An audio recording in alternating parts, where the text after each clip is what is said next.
Hello friends, welcome to my channel. Friends, आज हम लोग क्लास 9 का चैप्टर 2 क्या हमारे आसपास के पदार्थ शुद्ध है के आगे और क्वेश्चन को हम लोग करेंगे। इसके पहले वीडियो में मैंने आप लोगों को 1 से लेकर 25 तक क्वेश्चन करवा दिया था। आज हम लोग 26 नंबर क्वेश्चन से आगे और क्वेश्चन करेंगे। तो चलिए स्टार्ट करते हैं। 26 नंबर क्वेश्चन है, कोलाइडल विलयन को खाली जगह विधि से हम लोग अलग किया जा सकता है। यहाँ 4 ऑप्शन दिया है, इसमें आप लोगों को एक ऑप्शन सही है उसको चुनना है। फ्रेंड्स, इसके पहले मैं बता दूं कि आप लोगों के एग्ज़ाम में जिस तरीके का प्रश्न पूछा जाएगा मैं आप लोगों को उसी तरीके से प्रश्न करवा रही हूँ। पहले MCQ करवाऊँगी, फिर 3 नंबर वाला जो भी पूछा जाएगा उसको करवाऊँगी, और फिर उसके बाद फिर मैं और थोड़ा सा लॉन्ग क्वेश्चन करवा दूँगी। ठीक है, तो इसका आंसर हो जाएगा छानन विधि से। ठीक है, 27 नंबर क्वेश्चन है, टिंडल प्रभाव का खोज किसने किया था? टिंडल प्रभाव का खोज किसने किया था? तो टिंडल ने किया था। 28 नंबर क्वेश्चन है, निम्नलिखित में से कौन टिंडल प्रभाव दिखाएगा? कॉपर सल्फेट का विलयन, दूध, नींबू पानी या फिर सोडा जल? तो इसका आंसर होगा दूध। दूध है जो कि टिंडल प्रभाव को दिखाता है। 29 में है, निम्नलिखित में से कौन सा एक इमल्सन का उदाहरण है? इमल्सन का उदाहरण कौन है? तो इसका उदाहरण होगा दूध, यानी कि इमल्सन का उदाहरण होगा दूध। 30 नंबर क्वेश्चन है, निम्न में से कौन सा एक सोल का उदाहरण है? इसका आंसर हो जाएगा कीचड़। कीचड़ को ही हम लोग सोल बोलते हैं। 31 में, निम्नलिखित में से किसको सार्वत्रिक विलायक कहा जाता है? यहाँ ऑप्शन दिया हुआ है बेंजीन, एथनॉल, नाइट्रोजन या फिर जल। तो इसका आंसर होगा कि जल। जल है जो कि सार्वत्रिक विलायक है, यानी कि इसमें जल में हर चीज घुल सकता है। 32 नंबर क्वेश्चन है, सामान्यतः ताप बढ़ाने पर विलयन की घुलनशीलता क्या होती है? बढ़ती है, घटती है, एक समान बनी रहती है या फिर कुछ कहा नहीं जा सकता है? इसका आंसर होगा कि ताप बढ़ाने पर घुलनशीलता है जो कि बढ़ती है। जैसे कि हम चूल्हा पे हम लोग क्या करेंगे कि गर्म पानी डाल चढ़ाते हैं। ठीक है, अगर हम चूल्हा का टेम्परेचर को अगर हम बढ़ाते हैं तो, और इसमें हम लोग इस पानी में क्या करते हैं कि चीनी डाल देंगे। अगर हम इसका टेम्परेचर बढ़ाते हैं, ताप बढ़ाते हैं, तो ये चीनी है जो कि पानी तेज़ी से उबलेगा, और उसमें चीनी है जो कि क्या होगा कि घुलेगा और जल्दी से घुलेगा अगर तापमान ज़्यादा रहा तो, इसीलिए इसकी घुलनशीलता बढ़ती है। 33 नंबर क्वेश्चन है, किसी द्रव में ताप बढ़ाने पर गैस की घुलनशीलता क्या होती है? तो इसकी गैस की जो घुलनशीलता होती है, ताप बढ़ाने पर गैस की जो घुलनशीलता होता है वो कम होता है, लेकिन द्रव की घुलनशीलता होता है जो कि बढ़ता है। 34 नंबर क्वेश्चन, ताप बढ़ाने पर विलयन की विलेयता या फिर घुलनशीलता क्या होती है? तो इसका आंसर होगा कि कोई भी प्रभाव नहीं पड़ता है। यहाँ पे दाब बढ़ाने पर है, इसके पहले हम लोगों ने ताप बढ़ाने पर बताया था। देखो, प्रेशर बढ़ाने पर घुलनशीलता क्या होगी कि कोई भी प्रभाव नहीं पड़ेगा। ठीक है, 35 नंबर क्वेश्चन है, द्रव में गैसों की घुलनशीलता दाब बढ़ाने के साथ क्या होती है? यहाँ 4 ऑप्शन दिया है, इसमें से किसी का आंसर बताना है। इसका आंसर होगा कि बढ़ता है। 36 नंबर क्वेश्चन, निम्न में से किसे वास्तविक विलयन कहा जा सकता है? तो इसका आंसर होगा चीनी और पानी का घोल को वास्तविक विलयन कहा जा सकता है। विलयन, ठीक है, विलयन। तो चीनी पानी का घोल को हम लोग विलयन कहते हैं। विलयन में 2 चीज़ होता है, विलायक और विलेय होता है। यहाँ पे विलायक पानी हो गया और विलेय क्या हो गया? चीनी हो गया। तो इस तरीके से ये हम लोगों का वास्तविक विलयन है। और इसके बाद नेक्स्ट क्वेश्चन है, सांद्रित विलयन में विलेय की मात्रा विलायक से खाली जगह होती है। विलेय की मात्रा, विलेय की मात्रा होता है जो विलेय की मात्रा विलायक से क्या होता है कि अधिक होता है। ठीक है, क्योंकि यहाँ पे सांद्रित विलयन बोल रहा है, इसलिए खाली जगह वह पदार्थ है जो दो या दो से अधिक तत्वों के एक निश्चित अनुपात में रासायनिक रूप से मिलने से बनता है। इसका आंसर होगा यौगिक। यौगिक वो पदार्थ है जो दो या दो से अधिक तत्वों को एक निश्चित अनुपात में मिलाते हैं। हम लोग क्या करते हैं, निश्चित अनुपात में मिलाने से बनता है। 39 क्वेश्चन दिया हुआ है। एक संतृप्त विलयन बनाने के लिए 36 ग्राम सोडियम क्लोराइड को 100 ग्राम जल में 293 के पर घोला जाता है। इस तापमान पर इसकी सांद्रता कितनी होगी? तो मैंने आप लोगों को यहाँ पे क्वेश्चन बताया था। तो यहाँ पे हम लोगों को क्या करना है कि इस तापमान इसके सांद्रता हमें निकालना है। तो सांद्रता निकालना है तो हम लोग इस तरीके से निकाल सकते हैं। देखो हम लोग इस तरीके से बनाएंगे। ऊपर में हम लोगों को क्या करना है, ऊपर में हम लोगों को यहाँ पे विलियन में 36 ग्राम सोडियम क्लोराइड है तो 36 ग्राम हम लोग इसका फॉर्मूला मैंने आप लोगों को पहले लिखा दिया, इसलिए मैं अभी फॉर्मूला नहीं लिखाऊंगी, आप लोगों को डायरेक्ट सॉल्व करने बताती हूँ। ऊपर में विलेय पदार्थ की मात्रा यानी कि 36 ग्राम सोडियम क्लोराइड और नीचे में विलियन यानी कि 36 ग्राम और 100 ग्राम दोनों को ऐड करके लिखेंगे तो 136 आएगा। अब गुना हम लोगों को 100 से करना है, 100 यानी परसेंटेज। तो लगभग में अगर हम लोग इसको डिवाइड करेंगे तो हम लोगों का 26% लगभग आंसर आ जाएगा। आप लोग डिवाइड करके देख सकते हैं।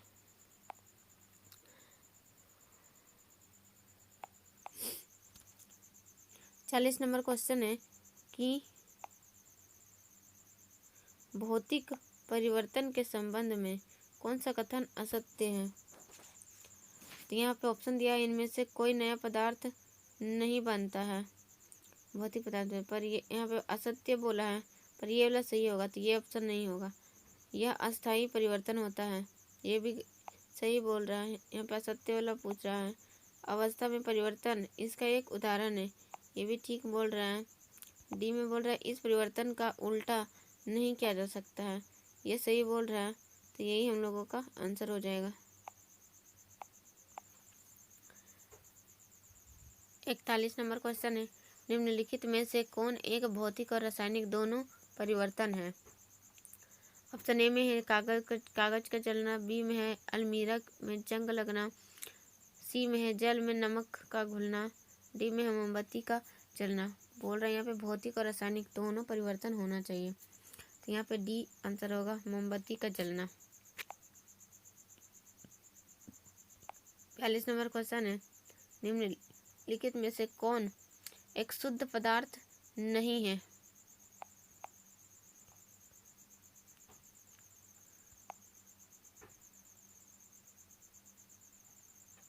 निम्नलिखित में से कौन एक शुद्ध पदार्थ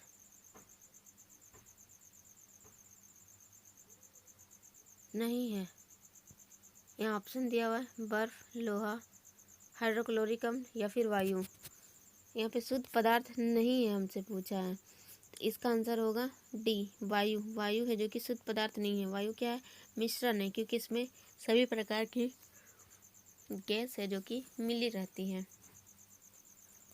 जैसे कि नाइट्रोजन, ऑक्सीजन, हाइड्रोजन, जितनी भी तरीके का गैस होता है सारा गैस मिक्स होता है, इसलिए ये मिश्रण हो जाएगा। 43 नंबर क्वेश्चन है, निम्नलिखित में से कौन एक विलयन नहीं है? ठीक है, विलयन नहीं है यानी कि यहाँ पे ऑप्शन में दिया है हवा, समुद्री जल, सोडा जल और डी मिट्टी। तो इसका आंसर होगा डी मिट्टी। मिट्टी है जो कि विलयन नहीं है। 40 नंबर क्वेश्चन है, निम्नलिखित में से कौन एक यौगिक है? हमें यौगिक बताना है। देखिए तो यहाँ पे यौगिक है पूछा है। यौगिक क्या होता है, निश्चित अनुपात में मिला हुआ रहता है, और यहाँ पे निश्चित अनुपात में क्या मिला रहेगा, मीथेन। मीथेन का फॉर्मूला क्या होता है, CH4, इसलिए ये आंसर होगा। 45 नंबर क्वेश्चन है, निम्नलिखित में से कौन टिंडल प्रभाव को नहीं दिखाएगा? टिंडल प्रभाव नहीं दिखाएगा, तो इसका आंसर होगा कि कॉपर सल्फेट का विलयन जो होता है, कॉपर सल्फेट का घोल होता है, वो टिंडल प्रभाव नहीं दिखाता है।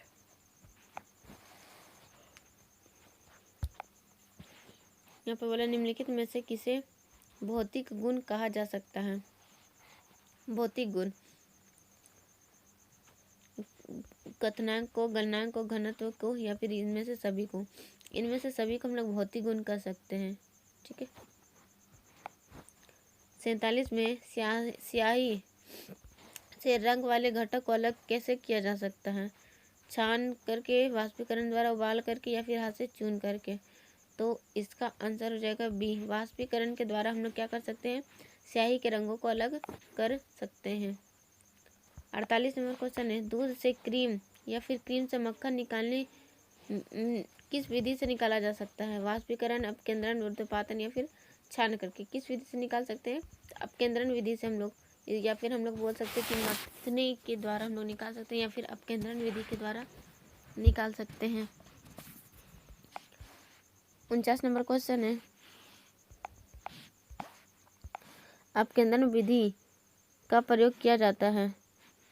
अपकेंद्रण विधि का प्रयोग हम लोग कहाँ करेंगे, तो रक्त और मूत्र की जांच में कर सकते हैं, या फिर कपड़े धोने की मशीन में भीगे हुए कपड़े से जल निचोड़ने में, क्रीम से मक्खन अलग करने में, या फिर इनमें से सभी हम लोग अलग यूज कर सकते हैं। तो इसका आंसर होगा डी, इनमें से सभी का हम लोग, सभी में हम लोग यूज कर सकते हैं।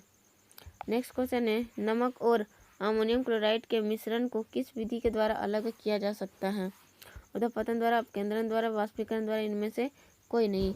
तो इसका आंसर होगा ए, ऊर्ध्वपतन के द्वारा हम लोग नमक और अमोनियम क्लोराइड को अलग कर सकते हैं, उसके जो मिश्रण होता है वो अलग कर सकते हैं। 51 है, निम्नलिखित में से कौन ठोस ऊर्ध्वपातित होने योग्य है। कपूर, एंथ्रासीन, अमोनियम क्लोराइड या इनमें से सभी। इसका आंसर होगा इनमें से सभी पदार्थ है जो कि ऊर्ध्वपातित होने लायक हैं। 52 क्वेश्चन है, तत्व शब्द का प्रयोग सबसे पहले किसने किया था, यानी किस वैज्ञानिक ने किया था। रॉबर्ट बॉयल, लवोइजियर या फिर डाल्टन या फिर कैवेंडिश, किसने किया था। तो इसको सबसे पहले है जो कि रॉबर्ट बॉयल ने किया था। 53 नंबर क्वेश्चन है, खाली जगह वह पदार्थ है जिसे रासायनिक प्रतिक्रिया के द्वारा अन्य सरल पदार्थों में विभाजित नहीं किया जा सकता है। तो तत्व होगा इसका आंसर। ठीक है, तत्व है जो कि क्या है कि रासायनिक प्रतिक्रिया के द्वारा हम लोग उसको अलग नहीं कर सकते, विभाजित नहीं कर सकते, तोड़ नहीं सकते हैं। 54 नंबर क्वेश्चन है, खाली जगह गैस की गंध सड़े हुए अंडे जैसी है। किसका गंध है जो कि सड़ा हुआ अंडा का जैसा होता है, तो हाइड्रोजन सल्फाइड H2S इसका सूत्र होगा, लिख लीजिएगा। सड़े हुए अंडे की जैसी गंध होती है। 55 नंबर क्वेश्चन है, एक ही विलयन में घुले मिले पदार्थों को अलग अलग करने के लिए खाली जगह का प्रयोग किया जाता है। देखो, क्रोमेटोग्राफी, आसवन, प्रभाजी आसवन या फिर वाष्पीकरण। इसका आंसर क्या होगा, तो इसका आंसर होगा क्रोमेटोग्राफी। जहाँ भी आपको क्या है कि रंग दिख जाएगा ना, तो वहाँ पे हम लोगों को क्रोमेटोग्राफी हो जाएगा, क्रोमेटोग्राफी का प्रयोग करेंगे। 56 में क्या है कि निम्नलिखित में से किसी क्रोमेटोग्राफी का प्रयोग किया जाता है। तो रंगों में डाई को अलग करने में, या फिर प्राकृतिक रंगों से पिगमेंट को अलग करने में, रक्त से नशीले पदार्थों को अलग करने में, इनमें से सभी। तो इसका आंसर होगा इनमें से सभी। मैंने आपको अभी बताया कि जब भी क्रोमेटोग्राफी आ जाए या फिर क्रोमा आ जाए तो आप उसको रंग से रिलेट कर सकते हैं। ठीक है, रंग, क्योंकि क्रोमा का अर्थ ही होता है रंग, तो इसलिए इसका आंसर ये हो जाएगा, इनमें से सभी में हम लोग यूज़ कर सकते हैं। 57 में निम्नलिखित में से कौन एक भौतिक परिवर्तन है। भौतिक परिवर्तन होना चाहिए सिर्फ भोजन का पाचन में, खाना पकाना में, भोजन की वृद्धि में, या फिर जल से बर्फ बनने में। तो इसका आंसर क्या होगा, इसका आंसर हो जाएगा डी, जल से बर्फ बनने की प्रक्रिया को भौतिक परिवर्तन कहते हैं। 58 है, निम्नलिखित में से कौन एक यौगिक के लिए असत्य है। यौगिक के लिए असत्य बातें हमें बताना है। नए पदार्थ का गुणधर्म पूरी तरह से अलग होता है। घटकों को केवल रासायनिक विधि द्वारा ही अलग किया जा सकता है। तत्वों के किसी भी अनुपात में मिलाने से बनता है। नहीं, यौगिक के लिए क्या होता है कि तत्व को निश्चित अनुपात में मिलाने से यौगिक को कहलाता है। तो ये हम लोगों का आंसर रहेगा, यानी यही गलत बोल रहा है। 59 नंबर क्वेश्चन है, निम्नलिखित में से किसे स्ट्रेटेजिक धातु कहा जाता है? इसका आंसर होगा ए, टाइटेनियम को कहा जाता है। 60 नंबर क्वेश्चन है, दो घुलनशील द्रवों के मिश्रण को किस विधि से अलग किया जा सकता है? आसन विधि, प्रभाजी आसन विधि, उपयुक्त दोनों या क्रोमेटोग्राफी। दो घुलनशील द्रव है तो इसको हम लोग आसन विधि या प्रभाजी आसन दोनों विधि से अलग कर सकते हैं, इसलिए इसका आंसर हो जाएगा कि सी हो जाएगा। ठीक है, इसका आंसर क्या हो जाएगा? सी। दोनों विधि से हम लोग अलग कर सकते हैं। 61 नंबर क्वेश्चन है, जब दो या दो से अधिक घुलनशील द्रवों का क्वथनांक 25 केल्विन से कम होता है तो उसे अलग करने के लिए खाली जगह विधि का प्रयोग किया जा सकता है। किस विधि का प्रयोग हम लोग करते हैं जब तो अधिक घुलनशील द्रव को हम लोग रखते हैं 25 केल्विन से कम तापमान? तो इसका क्या आंसर होगा? ऑप्शन ए में दिया आसवन, दूसरा में दिया प्रभाजी आसवन, तीसरा में उपयुक्त दोनों, या डी में इनमें से कोई नहीं। तो 61 का आंसर होगा प्रभाजी आसवन। जब दो या दो से अधिक घुलनशील होता है ना, तो हम लोग क्या करते हैं? प्रभाजी आसवन विधि से हम लोग अलग कर सकते हैं। 62 नंबर क्वेश्चन है, आशा धातु या फिर मेटल ऑफ होप किसे कहा जाता है? तांबा को, पीतल को, यूरेनियम को, या फिर सोना को? इसको हम लोग सी यानी यूरेनियम को आशा धातु कहते हैं। 63 नंबर क्वेश्चन है, एसीटोन और जल के मिश्रण को किस विधि के द्वारा अलग किया जा सकता है? एसीटोन और जल को किस विधि के द्वारा आसान विधि के द्वारा अलग कर सकते हैं। 64 नंबर है, निम्नलिखित में से कौन एक यौगिक नहीं है? यौगिक नहीं है यानी कि निश्चित अनुपात में मिला नहीं रहेगा। जल निश्चित अनुपात में रहता है, कार्बन डाइऑक्साइड निश्चित अनुपात में रहता है, मीथेन निश्चित अनुपात में रहता है, हीरा निश्चित अनुपात में। देखिए, मैं आपको यौगिक पहचानने का एक अच्छा तरीका बताती हूँ कि जिसका भी फॉर्मूला बनता है वो यौगिक होगा, जिसका फॉर्मूला नहीं बनता है तो यौगिक नहीं होगा। जैसे जल का फॉर्मूला क्या बन रहा है? H2O, कार्बन डाइऑक्साइड का CO2 बन रहा है, मीथेन का CH4 बनता है, लेकिन हीरा का कोई फॉर्मूला नहीं बनता, इसलिए इसका आंसर हो जाएगा हीरा, यौगिक नहीं है। 65, खाद्य तेलों को वनस्पति घी में किस प्रक्रिया के द्वारा बदला जा सकता है? तो इसका आंसर यहाँ पे हम लोग ढूंढेंगे। यहाँ पे जो कि 4 ऑप्शन दिया, आसवन विधि या प्रभाजी आसवन, हाइड्रोजनीकरण या फिर क्रिस्टलीकरण। तो इसका आंसर हो जाएगा हाइड्रोजनी। 66 नंबर क्वेश्चन है, वायु से गैसों को अलग करने के लिए किस विधि का उपयोग किया जाता है? तो वायु से गैसों को अलग करने के लिए हम लोग फ्रैक्शनल डिस्टिलेशन को यूज़ करते हैं। 67 में क्वेश्चन है, दो विलयनों को आइसोटोनिक कहा जाता है क्योंकि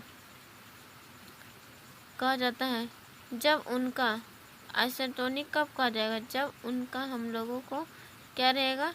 उनकी सांद्रता बराबर हो, दाब प्रसरण दाब बराबर हो, उनकी वाष्प एक बराबर या इनमें से सभी।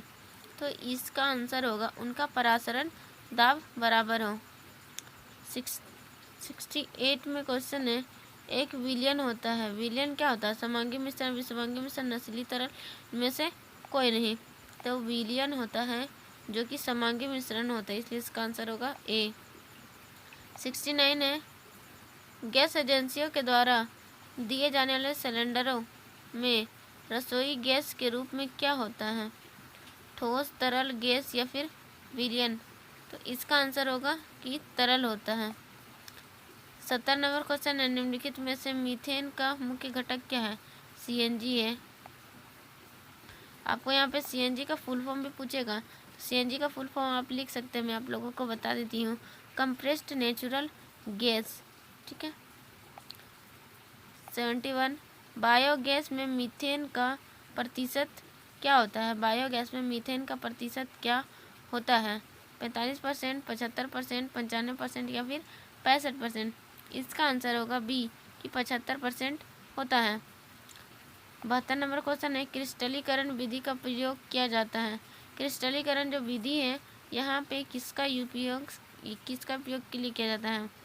ऑप्शन यहाँ देख लेते हैं। पहला ऑप्शन दिया है घुलनशील द्रवों को अलग करने में, घुलनशील द्रवों को अलग करने में, घुलनशील दो पदार्थों को शुद्ध करने में, या इनमें से सभी? इसका आंसर होगा सी, ठोस पदार्थों को शुद्ध करने में उपयोग किया जाता है। 72 नंबर क्वेश्चन है, निम्नलिखित में से कौन सी विधि कीचड़ युक्त जल से जल को अलग करेगी? ऑप्शन ए है फनेल, निस्यंदन, क्रिस्टलीकरण या फिर आसवन। तो आंसर हो जाएगा निस्यंदन के द्वारा हम लोग अलग कर सकते हैं। 74 नंबर क्वेश्चन है, दो अघुलनशील द्रवों को अलग किया जा सकता है कि के प्रयोग से, वाष्पीकरण से, हाइड्रोजनीनेशन विधि से या फिर क्रिस्टलीकरण विधि से। दो अघुलनशील द्रव हैं तो इसका आंसर हो जाएगा ए कि पृथक्करण विधि के द्वारा अलग कर सकते हैं। 75 नंबर में क्वेश्चन है, समुद्री जल से प्राप्त नमक में अशुद्धियाँ को खत्म करने के लिए निम्नलिखित में से किस विधि का उपयोग किया जाता है? Crystallisation, distillation, filtration, oxidation. इसका आंसर होगा ए क्रिस्टलाइजेशन विधि। 76 नंबर क्वेश्चन है, आसवन विधि का पहला और दूसरा प्रक्रम क्रमशः कहलाता है? तो इसका आंसर हो जाएगा बी वाष्पन और संघनन कहलाता है। 77 नंबर क्वेश्चन है, भूगर्भ से निकले गए खनिज तेल, पेट्रोल, शुद्ध डीजल, मिट्टी के तेल आदि किस विधि से अलग किए जा सकते हैं? 77 में इसका आंसर हो जाएगा बी प्रभाजी आसवन विधि के द्वारा, क्योंकि दो घुलनशील द्रव्य हैं इसीलिए। 78 नंबर क्वेश्चन है, जल आपूर्ति के लिए जल को शोधन निम्नलिखित में से किसी प्रक्रिया में शामिल होता है? इसका आंसर हो जाएगा कि एक क्लोरीनीकरण विधि। 79 क्वेश्चन है, उत्प्रेरक वो पदार्थ है जो उत्प्रेरक कौन सा पदार्थ है और वो क्या करता है? ऑप्शन ए में दिया है कि रासायनिक अभिक्रिया को रोक देता है, बी में दिया रासायनिक अभिक्रिया को प्रारंभ में करने में सहायता करता है, सी में रासायनिक अभिक्रिया की चाल को बढ़ा देता है, डी में रासायनिक अभिक्रिया के चाल को सिर्फ घटाता है। इसका आंसर हो जाएगा सी रासायनिक अभिक्रिया की चाल को। 80 नंबर क्वेश्चन है, कौन सा कार्बनिक यौगिक प्रयोगशाला में सबसे पहले बनाया गया था? तो इसका आंसर हो जाएगा सी यूरिया जो कि सबसे पहले प्रयोगशाला में बनाया गया था। ओके फ्रेंड्स, आज का हमारा जितना भी क्वेश्चन था वो सारा कंप्लीट हो गया। चैप्टर 1 चैप्टर 2 मैंने आप लोगों को कंप्लीट करवा दिया है। तो प्लीज़ चैनल पे जा करके आप प्लेलिस्ट ढूंढ करके उसको वीडियो को कर सकते हैं, या फिर मैं आप लोगों को जो डिस्क्रिप्शन है उसमें आप लोगों को लिंक शेयर कर दूंगी। तो फिर मिलते हैं नेक्स्ट वीडियो में।